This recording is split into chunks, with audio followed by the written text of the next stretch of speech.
How's it going, everybody? Just wanted to do a video on a new firearm, or recent firearm I just purchased a couple days ago. Been wanting to post a video of it, but I just kind of been busy.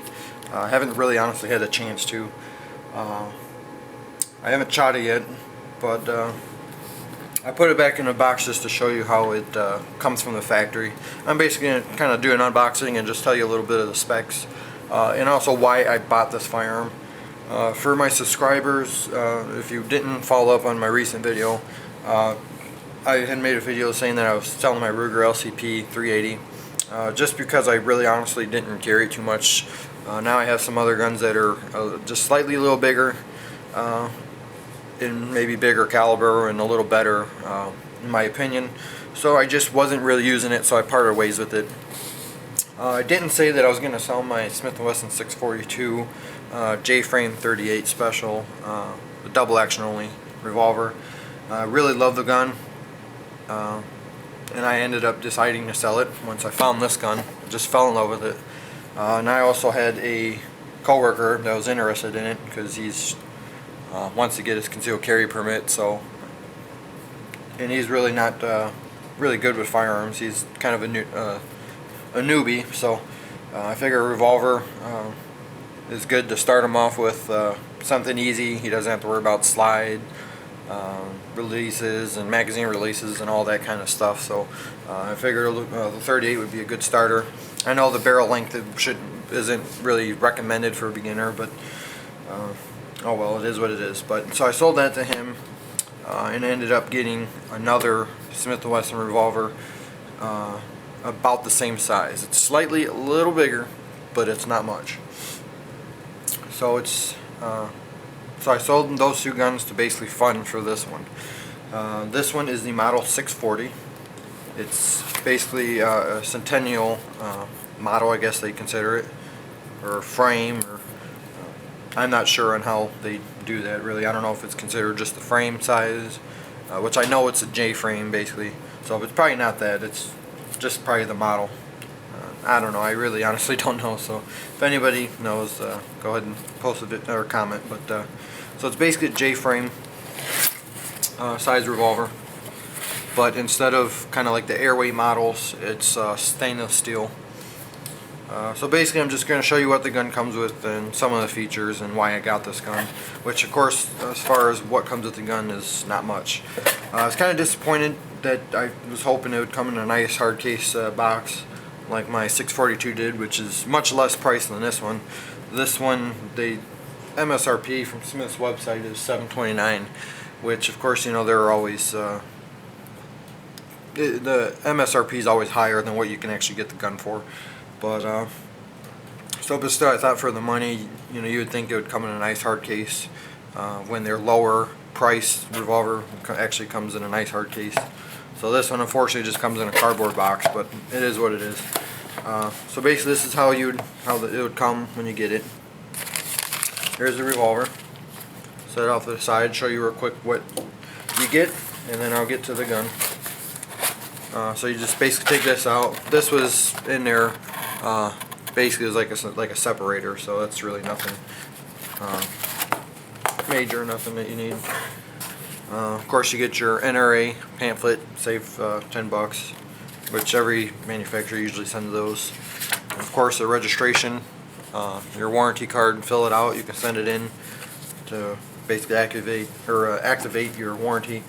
Me personally, I just always go on the website and do it there. It's much easier. You don't have to worry about sending it in. Of course, your instruction manual, which of course you should always read with a new gun, even if you're pretty familiar with them. But really, a revolver, there's really honestly not much to read on. And of course, unfortunately, it's one of the newer Smiths where they put a key lock, kind of like the Taurus, to lock the gun up, which I hate. So here's your keys to lock it up. Of course, your cable lock, which I don't think nobody uses, and your spent shell casing. Basically, it's just a lot of states had required the spent shell casing, so a lot of gun manufacturers, or pretty much all of them now, do that. So other than that, that's basically all you get in a gun when you buy it brand new. And show you the gun. First I'll show you it is unloaded. So it is safety check. Basically I'm just gonna, like I said, just run over a few of the specs.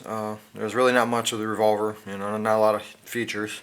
It's kind of why I like them. They're simple, easy, you don't have to worry about things that go wrong, or less chances of things that go wrong, and a bunch of buttons and levers and this and that. But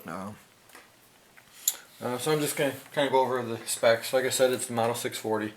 It's chambered for 357 Magnum. I believe the first ones, don't quote me, but they're started production in 1990, and they were chambered for 38 Special only, I believe, and then later on they came out with the 357, which I don't know if they still, they may, but I don't know if they still make this model in just 38 only. I think they may just all be 357 now. Again, don't quote me on that.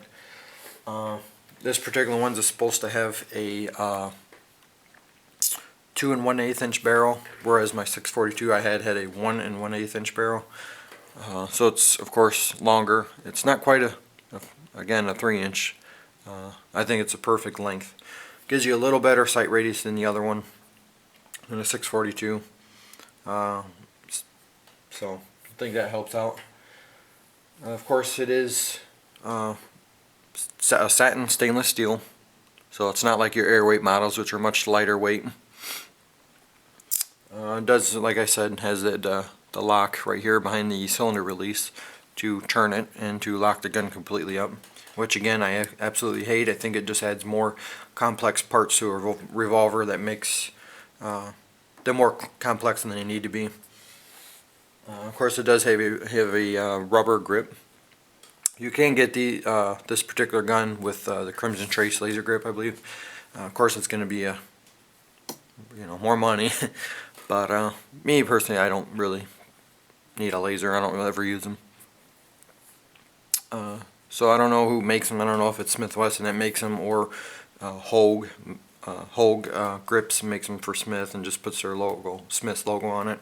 Don't know, but very nice. You know, it's pretty soft. I mean, it's hard, but it's just it doesn't feel like a hard type of plastic or nothing like that. It is kind of more like a rubber. Pretty good traction, and for me, for decent sized hands, it fits very, very well. Very, very comfortable in the hand. Trigger pull is your standard, being a double action only. It's going to be heavy and long. Again, it's safety check. Of course, it's going to be your typical long, heavy trigger pull, but it is smooth. But of course, you want a long trigger pull for concealed carry. You don't want no real light trigger. So let's see what else. Like I said, it's basically a J-frame size, so it's like the smallest frame that Smith makes on their revolvers. And they said it's supposed to be Centennial. I believe I said that already, but just trying to make sure I didn't forget anything. But the overall length they're saying is 6.56 inches long. Again, who knows, sometimes their website's not always correct, maybe a little different. Weight empty, they're saying it's about 23 ounces. So again, it could be a little less or could be a little more. Don't really know, don't really have like a good scale that I can go ahead and measure or weigh it and everything. So basically it just has your standard, like a little black ramp front sight. I believe it's plastic. I could be wrong on that. I mean, I'm honestly not sure. It's kind of hard to tell for me. It could be metal, but and of course your traditional notched in the frame rear sight, which is good for concealed carry, so it's not nothing gonna snag on. And the same with the bobbed hammer, or actually no hammer. Well, it has an internal hammer, but so you don't have to worry about snagging on your shirt or anything when you're going to draw the gun or something. So it is a 5-shot. Again, this is the 357. So yeah, I think that's really much on the specs. I mean, I'm sure there's more I could have said, but that's what I know of. But anyways, kind of the reason why I bought this gun, like I said, is because, well, for one, I just like a good heavy revolver personally. I think it's still a very light gun to carry. I mean, it's not bad. Yes, I know there's tons of lighter guns out there. Like I said, that 642 is much lighter than this. But me personally, I just like a more heavier gun, and also with the longer barrel and the weight, it should, even with 38 Special, like plus P's and stuff, it should really help tame the recoil and get you back on target a little bit quicker than if you had the airweight model and with the 1 1/8 inch barrel. So this slightly longer barrel will give you again a little more better sight radius. Of course, it's not going to be a huge difference, but it is a little bit of a difference. Any length you can gain, in my opinion, will be beneficial. Again, with the longer grip, it will give you a better purchase, more control. And again, the weight, for me personally, it's not an issue. It's not overly heavy as I thought it was going to be, where it's just going to be uncomfortable to carry. To me, it's still a very, very nice, comfortable carry revolver. And some of you may say, well, why did you get rid of something that's more concealable and lighter weight? Well, to me, I just, again, like I said, all those things didn't bother me, the weight and the little bit bigger size. And the real main thing is I really like the idea of being able to shoot 357 Magnum. Not like it's going to be the primary load for me or nothing for carry. Mostly I'm probably just going to stick with 38 Special plus P, but it does give you that option. And again, I just really like the stainless steel a lot. So I mean, that's just maybe not a good reason, but that's my reason basically. So I says, why not, you know? You can have the option of 357 and it's about the same package, so why not? But anyways, who knows, maybe I'll start shooting a lot of 357, load up some rounds and everything, and you know, at least I can shoot them a lot cheaper, and maybe get used to carrying 357, and maybe I might like it a lot better, but who knows? Only time will tell, but still, I absolutely love it. So this is pretty much one of my new primary concealed carry revolvers. Even though in the wintertime I can get away with you know, bigger stuff, but me, I just love the reliability and excuse me, simplicity of a revolver. I mean, it's just drop the rounds in there, close the cylinder, and you're ready to go. So, and you pretty much know it's, for the most part, it's going to go bang every time you pull that trigger, unless the rounds are bad or something for whatever reason. But so that's my new purchase. Again, I think I'm very, very happy with it. And if you have any questions, you know, feel free to leave me a message to get back to you as soon as I can. And you know, I think if you're looking for this gun for carry, I think if you don't mind spending the extra buck, I think it's a really, really great option.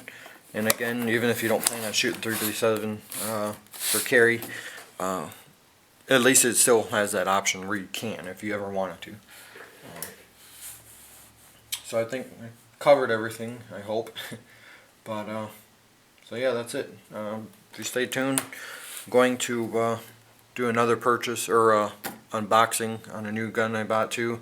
I had recently sold my Saiga 410 shotgun. Just didn't really use the gun at all.